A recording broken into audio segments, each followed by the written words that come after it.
Kung ngayon lang tayo nagkita, ako pala si Evan. Ang activity natin ngayon ay pagbibisikleta. Problema lang, kapag hindi na mag-start, sobrang init na. Kaya medyo inagahan na namin. By the way, isa sa mga tips para tuloy-tuloy ang physical fitness, tulad ng pagkaroon ng kasamahan ng ito.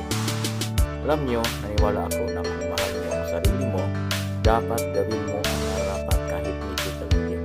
Hindi lang sa physical fitness, kundi lahat ng aspeto ng buhay. Kaya para sa mga gusto rin mag-umpisa, kasama kayo at magtulungan tayo. Kaya join us sa aming physical fitness and low carb lifestyle group sa Facebook.